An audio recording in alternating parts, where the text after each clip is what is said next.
boxing news.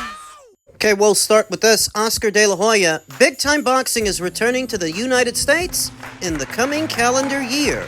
Oscar De La Hoya says he feels the same void American fight fans have experienced given the flood of major bouts that have been taken to Saudi. It's why De La Hoya's Goldenboy Promotions is resolute in its intention to bring a steady slate of high-profile events back to the United States right away in 2026, featuring its biggest names, Ryan Garcia, Gilberto Ramirez, and Virgil Ortiz. I have a lot of plans for Q1 to bring some really big fights to the States in Vegas and LA, De La Hoya told Boxing Scene in an exclusive interview. I feel US boxing is lacking a bit in big events. Translated, what that means is, don't look to Oscar to make any of his star fighters available to Turkey El Sheikh or anybody else. He wants to be at the helm of the promotion, and he wants the promotions to happen here. My main focus for Q1 is to bring big-time boxing back to Vegas, especially Vegas, because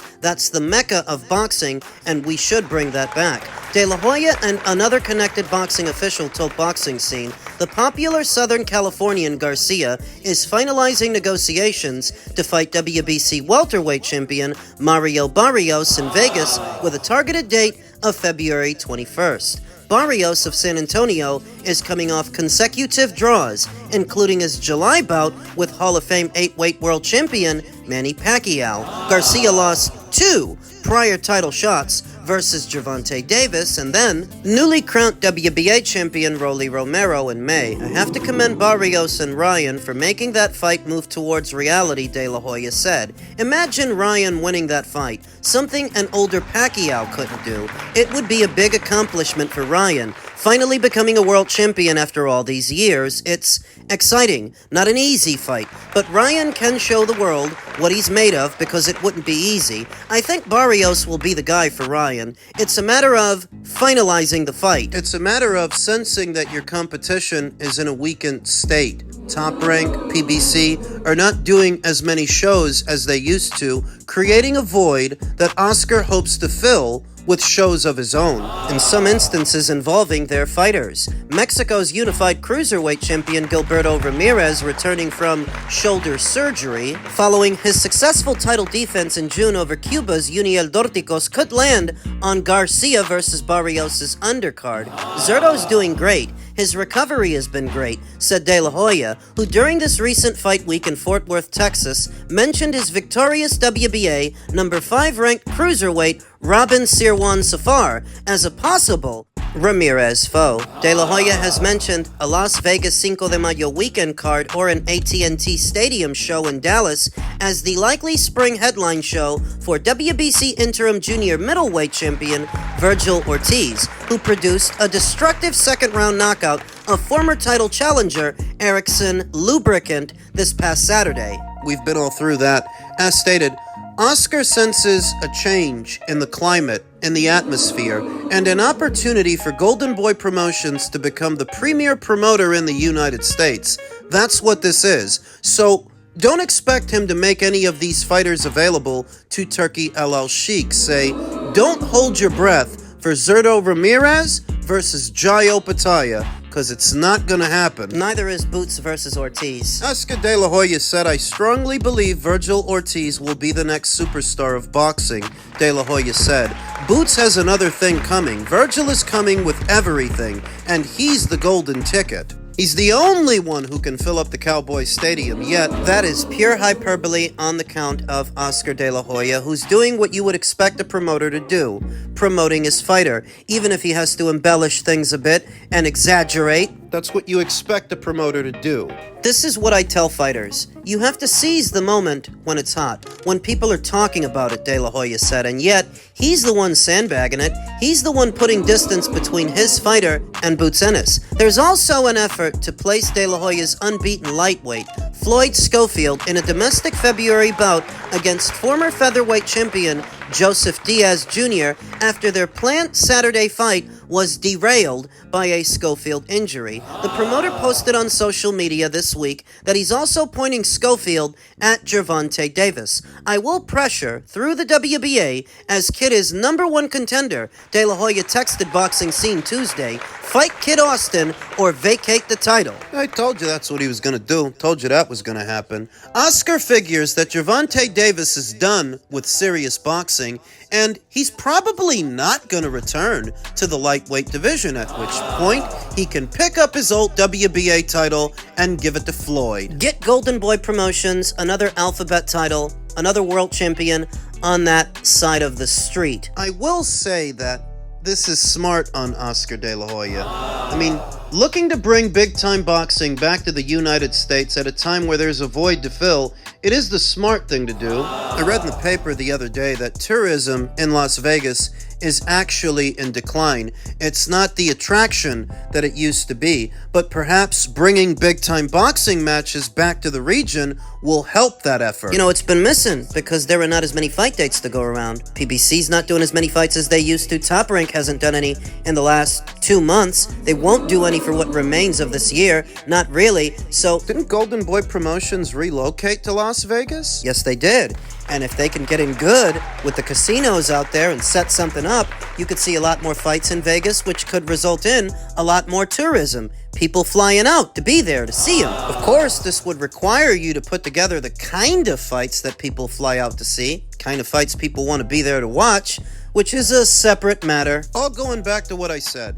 Don't expect Oscar to outsource any of his fighters. Don't expect Oscar to make any of them available to Turkey for his Saudi shows. He's now looking out for his company's own best interests. And that's the bottom line. Men's super middleweight news. Christian Mbilli versus Jaime Munguia in talks for a fight early next year. Christian Mbilli and Jaime Munguia are in talks for a super middleweight clash in the first quarter of 2026, sources tell The Ring. Mbilli, the ring's #3 boxer at 168, is coming off a thrilling draw with Lester the Molester Martinez in September on the Canelo Alvarez versus Terence Crawford undercard. Mbilli is a 30-year-old come-forward bruiser who fights out of Montreal, Canada. Munguia is a former title holder at junior middle. The Mexican avenged his shocking knockout loss to Bruno Surace in May in Riyadh, Saudi Arabia. Though, in doing so, he did not do to Bruno what Bruno did to him. Jaime won a decision. Bruno won by way of knockout. At the very most, they're 1-1 with each other. Some people might call that unfinished business, and it really doesn't help that Jaime Munguia popped hot for a banned substance after that. He was subsequently cleared of any wrongdoing, but in the court of public opinion, those are still very bad optics. Looks like you had to cheat him to beat him, is how it looks. In any event, Jaime is now free to resume his boxing career, and he means to do that in a fight with Christian Mbilli. Christian's name was also attached to a potential Hamza Shiraz fight. I like the Munguia fight about as much as I like the Shiraz fight. Don't have a preference. But he's not in negotiations to fight Hamza Shiraz. He's in negotiations to fight Jaime Munguia. Wait a minute. Wasn't he under orders to run it back with Lester Martinez? Is it my imagination, or didn't the World Boxing Council order a second fight between them? Yes, they did. A second fight that does not look to be happening is now Lester Martinez moves to Pro Box TV main event, while Christian opts for the Jaime fight. Lester Martinez is moving forward with his next option in lieu of an immediate rematch with Christian Mbilli following their entertaining draw on September 13th. Mbilli, the WBC interim super middleweight title holder, intends to gain an exception and pursue a bout with Jaime Munguia that has led Martinez into a headline spot on a March Pro Box card in Southern California, Boxing Scene has learned. That's what I figured. Team Mbilli didn't want to run it back with Lester Martinez. Let's just call a spade a spade. I heard what the people on his side were saying. Camille Estefan, his trainer, Mark Ramsey, they seemed non-committal to the rematch. Martinez and Mbilli shared a Fight of the Year candidate on the undercard of Canelo versus Crawford at Las Vegas's Allegiant Stadium, but they won't be running it back right away, if ever at all. While the WBC immediately ordered a rematch, Mbilli is looking to avoid that bout right away, shifting to talks with Munguia, a former junior middleweight title holder turned super middleweight contender, for an early 2026 bout. The Ring magazine first reported that Mbilli versus Munguia discussions on Monday. It's the fight the fans want and deserve, but he doesn't want it. Martinez told Boxing Scene of his Mbilli rematch. He wants to fight Munguia, and I don't blame him. Sounds like Lester the Molester is a realist.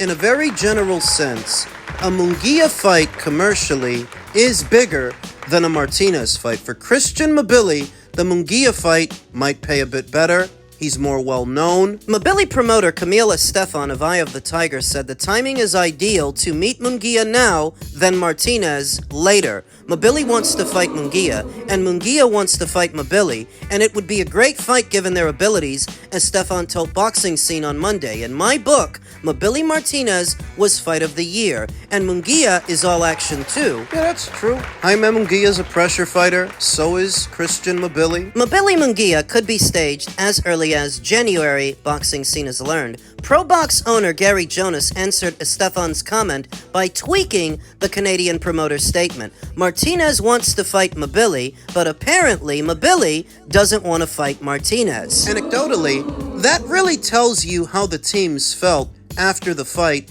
and who the fight took more of a physical toll on, Lester Martinez or Christian Mbilli. Lester is ready to run it back, whereas Mbilli wants to go in another direction. So is that a red flag?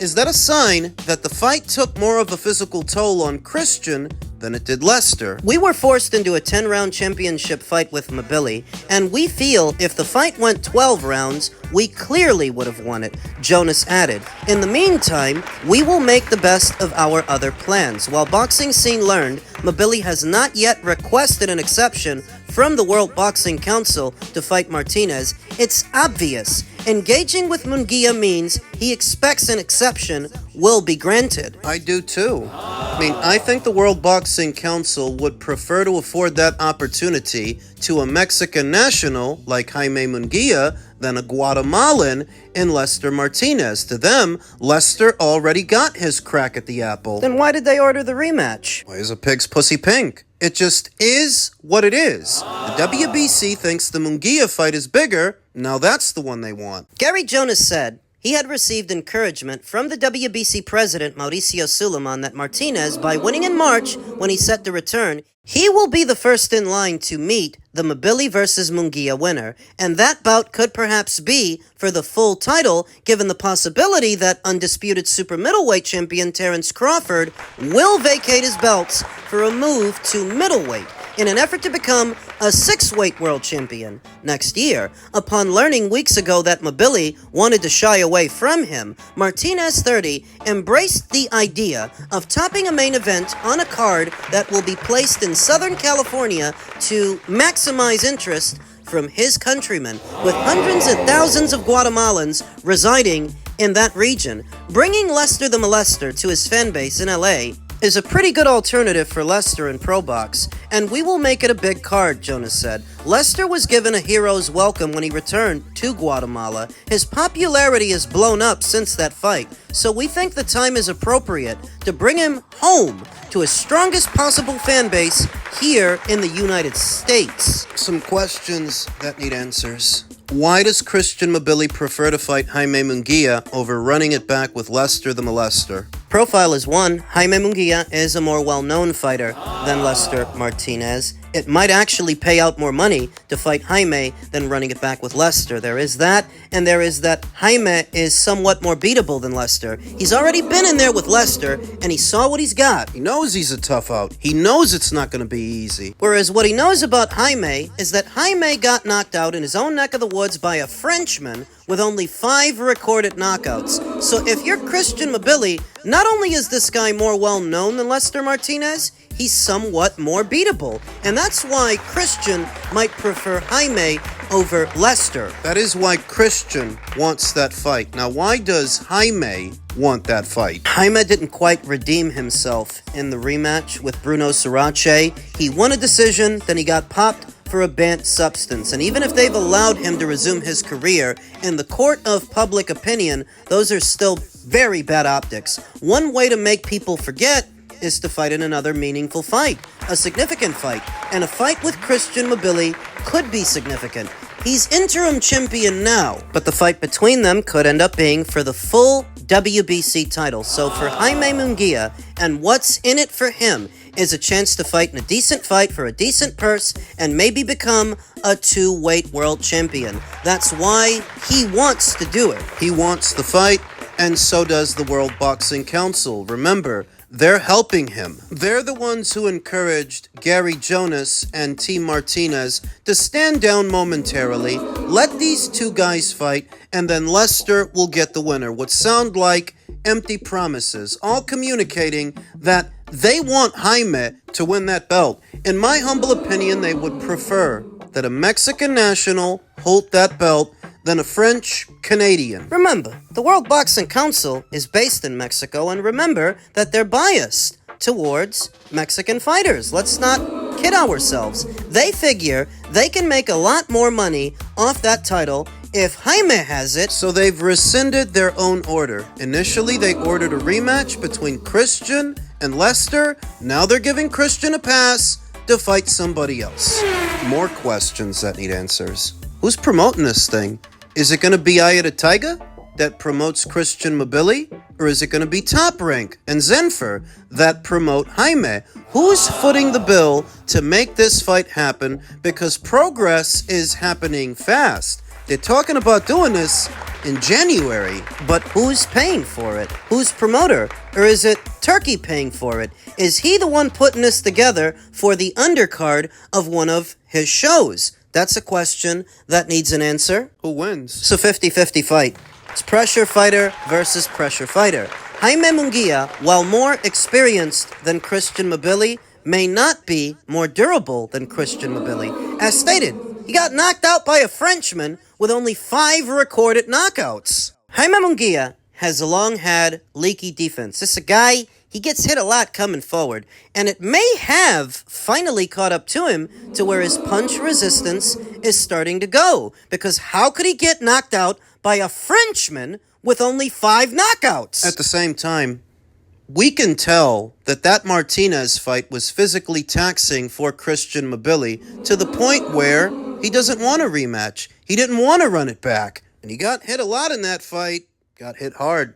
Could be that that fight affected his punch resistance as well. What we know is that Christian Mbilli is a very hard man to discourage. As far as pressure fighters go, I think his pressure is more consistent than Jaime. Jaime explodes. Jaime fights in bursts and then barrels forward. Whereas Christian, no, he just keeps coming forward. All 3 minutes of a round, this guy is coming forward, for better or worse. The fight would be Jaime Munguia's second fight with Eddie Reynoso in his corner. Do we end up seeing a different Jaime? A better Jaime? Questions that need answers in what I think is a 50-50 fight. A pick'em fight.